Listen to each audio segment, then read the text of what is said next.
একদিকে আপনারা দেখতে পাচ্ছেন যে বাংলাদেশের যে পরিস্থিতি এই মুহূর্তে, সেই জায়গা থেকে বাংলাদেশ থেকে অবৈধভাবে অনুপ্রবেশ ভারতে যেভাবে হচ্ছে, এবং তাতে আমরা দেখেছি যে জাল পাসপোর্ট অর্থাৎ জাল নথি ব্যবহার করে আসল পাসপোর্ট কিন্তু অনেকেই বানিয়ে নিয়েছে। এবং এই জাল পাসপোর্ট কাণ্ডে আপনারা জানেন যে একাধিক গ্রেপ্তার হয়েছে।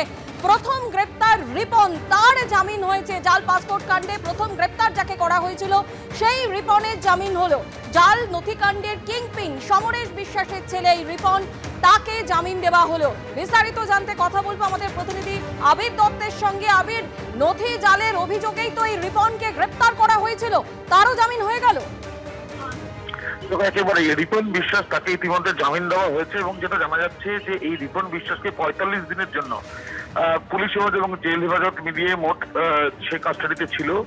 এবং আজকে তাকে তার মামলাটি শুনানি ছিল আজকে ভালিপুর আদালতে, এবং সেখানে তার আইনজীবীর তরফ থেকে স্পষ্ট করে জানানো হয়েছে যে তাকে গ্রেফতার করার পর সেইভাবেই কিছু তথ্য প্রমাণ উঠে আসেনি।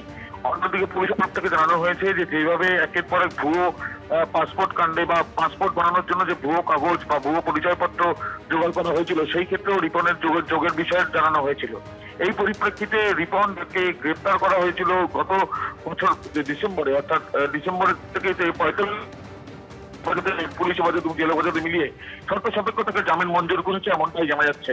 এবং আলিপুর আদালতের তরফ থেকে এই মামলার দ্বিতীয় জনের জামিন কিন্তু মঞ্জুর করা হলো। ধন্যবাদ আবির। আদালত তাকে বেল দিয়েছেন এবং যখন পুলিশ ডাকবেন তখন ওনাকে তাদের সঙ্গে দেখা করতে হবে, এই শর্ত রেখে জজ সাহেব জামিন দিয়েছেন।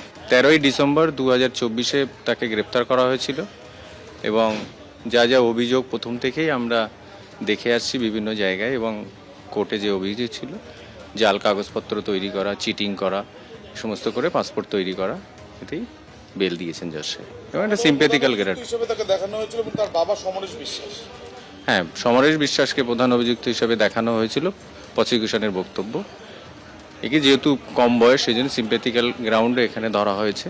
একদিকে যেরকম ধৃত বাংলাদেশি নাগরিক সাইফ আলী খানের হামলার ঘটনায় শরীফুল ইসলাম শাহজাদ, তার এপার বাংলা যোগ স্পষ্ট হচ্ছে। অন্যদিকে আপনাদের সামনে রেখেছিলাম বাংলাদেশের যেভাবে সীমান্তে উস্কানি তারা বজায় রেখে চলেছে, তার মধ্যে নদিয়া সীমান্তে চারটি বাংকারের হদিশ। আর এই বাংকার রহস্যের মধ্যে এবার টুঙ্গি সীমান্তে রোহিঙ্গা গ্রেপ্তার। ইতিমধ্যে যা খবর পাওয়া যাচ্ছে, মায়ানমার থেকে বাংলাদেশের কক্সবাজার হয়ে ভারতে অনুপ্রবেশের পরে হায়দ্রাবাদে গা ঢাকা দেয় ওই দুই রোহিঙ্গা, যাদেরকে ইতিমধ্যে গ্রেপ্তার করা হয়েছে। বিস্তারিত জানবো আমাদের প্রতিনিধি আবির দত্তর কাছ থেকে।